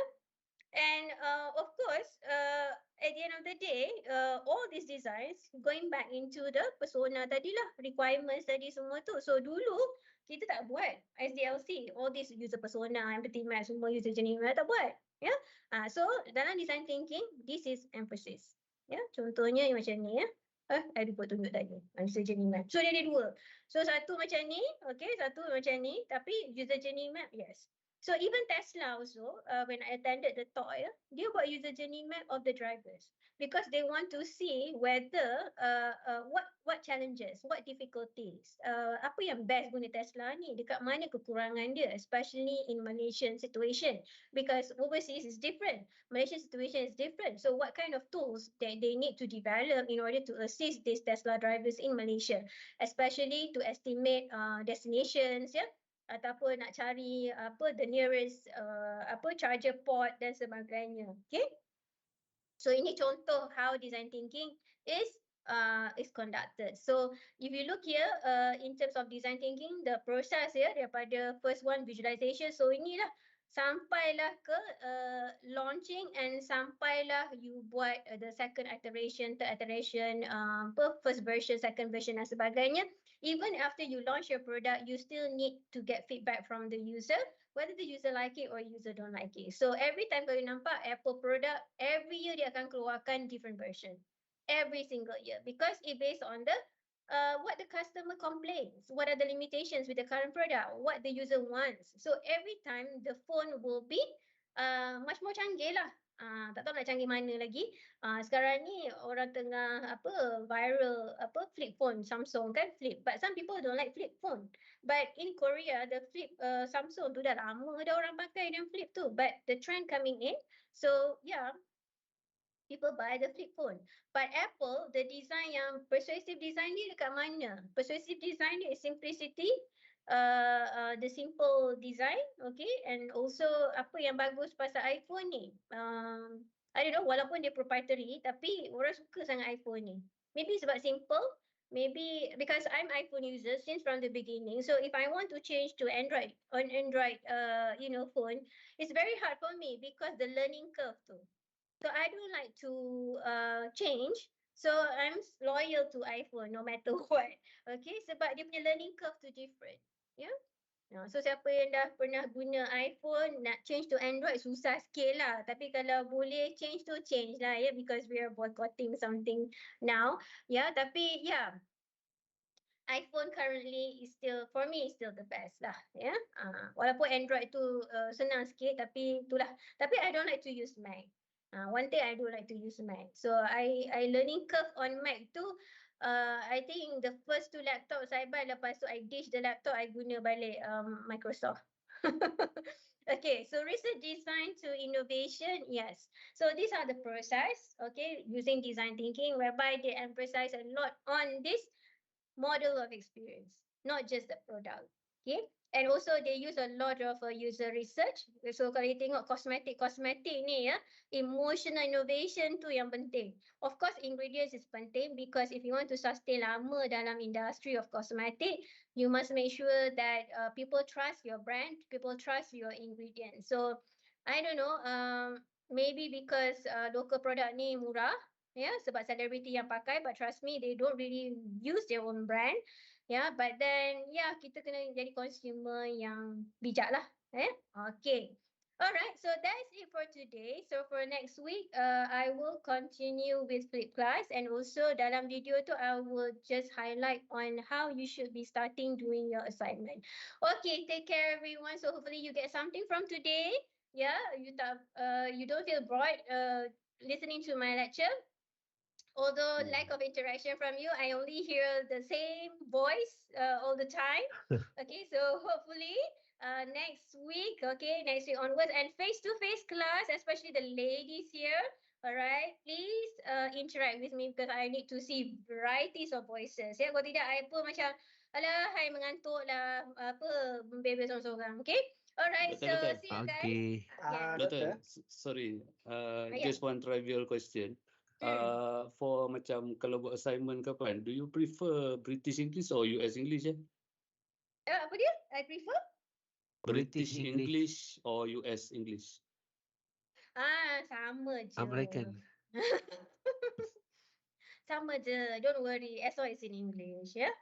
Okay. Because Okay. the I usually write in the British English, but I saw some of the most of the macam assignment yang you share itu mostly written in American English. Oh well, unless kalau the assignment that you write can have a voice narration, then adalah differences between British slang and American slang, ya. Okay, tu lain lah cerita. Tapi kalau setakat menulis tu sama je, okay? Because ada some of the spelling tu will be different lah. Oh, it's So, okay. Kita okay, terima je. okay. Alright. British ke American ke, it's still English, okay? You provide me the same experience model, ya, tak ada beza. Unless ada audio narration tu different lah, ya. Itu different vibes, okay? Alright, Okay. ada lagi question? Doctor, about our original result tu. Our original. Original. Okay. Yep. I baru nak check because yesterday I dah kaput dah. You all tu I dah macam I tak boleh nak tegak mata dah bila you all tanya tu. Okay, so I will check afterwards and see whether the email goes into my inbox, and biasanya biasanya dalam masa 1 jam dia akan generate dia punya report tu. So let's see if they already generated, then I will just forward it inside the WhatsApp group, ya. Okay? Doktor. Alright. Inside WhatsApp group. I masuk je lah dalam WhatsApp group tu, all the report. Okay. Doktor, saya ada soalan. Let's say doktor punya limit tu 20% kan. Kalau terlebih daripada result yang doktor bagi tu, apa kami kena Okay, buat? kalau terlebih, you kena rewrite balik lah. Okay, thank you. Terima kasih doktor. Okay. Doktor, semalam saya ada try pakai Turnitin untuk saya punya, and my result is 19%. Yeah. But I check apa benda yang dia kata plagiat ke benda tu is the tajuk of the paper itself. So saya banyak macam ni, you bila masukkan dalam Turnitin, you masukkan paper yang you review je. Jangan masukkan paper yang you guna untuk review tu. Actually, Yelah, kami masukkan paper yang kami tulis saja. Tak masukkan reference, tak masukkan Okay, reference apa-apa. sepatutnya tajuk tu you rephrase jugalah. Oh, okay. Rephrase tajuk jugalah, tak payah nak ambil Ya, tajuk. sepatutnya. When it is critical review, you have to rephrase according to your perspective. Faham tak? Alright. According to your perspective. Bukannya you cedok balik, copy and paste daripada 3 paper tu, tak. Everything needs to be rephrased. Yeah? Or you nak I extend on the submission? Tak perlu, dah siap dah pun. Cuma saya personally lah nak kena tukar. Kena refresh balik lah nak tajuk tu. Sebab saya ambil tajuk kan, ingat tak tukar. Sebab tajuk official kan. Yeah. So tajuk kena tukar. So tajuk tu maybe you give another title, not the same as the other 3 papers, tapi menunjukkan that you actually critically reviewing these 3 papers. Yeah. So contoh kalau tajuk dia ABC, saya buat macam CBA ke BCA ke Yeah, gitulah. yeah. Tapi within the context of what you are reviewing lah. Jangan lari lah tajuk tu. Sebab saya perasan yang di buat malam dia banyak ambil tajuk tu dia search kat Google, ada study lain guna kat tajuk tu. So tu yang banyak markah tu. Yeah, so you kena be wise when you talk about critical review. Actually kan critical review ni I bagi 3 je. Those days I think previous semester students kena baca 5 paper, more than that. Yeah. Ni I bagi 3 je. Alright, okay. Ada lagi question? Madam nak extend boleh? Yang dah siap mungkin Zul seorang je lah. Yang lain tak pasti lagi. Serious? Kenapa? Berapa Kata orang nak nak buat extend ni? perubahan. Berapa orang nak extend ni? Angkat tangan. 1 je, Arif je. Arif je. Baru 5 orang. Kelasnya ada berapa? Tak sampai separuh.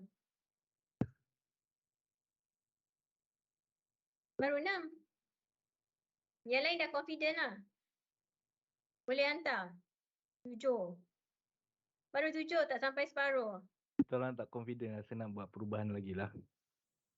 Okay, so kalau macam tu, siapa yang dah siap boleh je hantar. No worries. You can just submit in advance. Siapa yang tak siap lagi, I bagi sampai next Friday. Next Friday is the total cut off, yeah, because during the mid-sem break, I want to release semua marks yang carry marks, sebab carry marks I cannot release more than 30%. Okay, that is the rules of UiTM. So I can only release one assignment. Okay, one assignment which is your individual assignment. So assignment seterusnya akan di-embed dalam you punya final result nanti. So tak tahulah carry marks you berapa. So carry marks you sampai first assignment je ya. Alright. Okay, so next Friday by midnight. Okay, boleh. Thank you, madam. Siapa yang hantar lambat, I deduct 5 marks ya. No mercy. Sebab I dah bagi extension. Okay. So siapa yang dah siap boleh je hantar, no worries. Okay.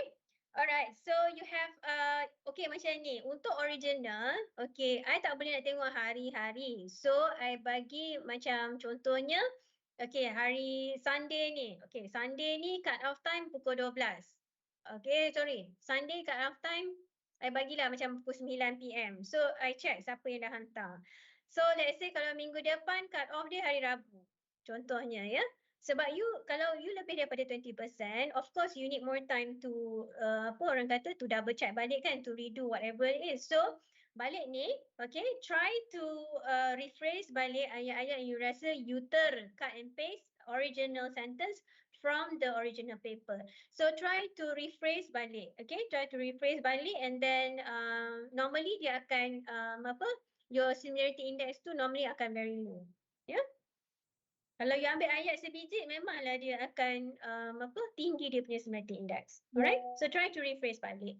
Okay, so I think I will announce back the deadline, the new deadline, okay, by next week Friday. Okay, alright. So thank you everyone. See you guys after midterm break. Bye. Okay, terima kasih doktor. Thank you, Doktor. Bye. After midterm break, doktor? Bye. Thank you, Doktor. Okay. Doktor, after midterm break, Yeah? bukan next week. Ada kelas lagi? Next week flip class, Zul. Flip class. Saya dengar Flip kelas je, class. sorry. You nak balik kampung apa semua pergilah. Flip class. Yang perempuan-perempuan ni, Fatihah, siapa lagi? Hafizah, tak dengar suara lagi. Bila assignment postpone baru dengar suara, amboi. Okay, so hopefully more interaction in the upcoming classes, but of course I think physical class should be more interaction lah. Okay, so take care everyone, have a nice holidays, happy Deepavali, okay, and hopefully semua hantar on time. Okay, see you guys, bye. Bye. Thank you. Assalamualaikum. Thank you, doktor. Wassalam. Thank you, Doktor. Doktor.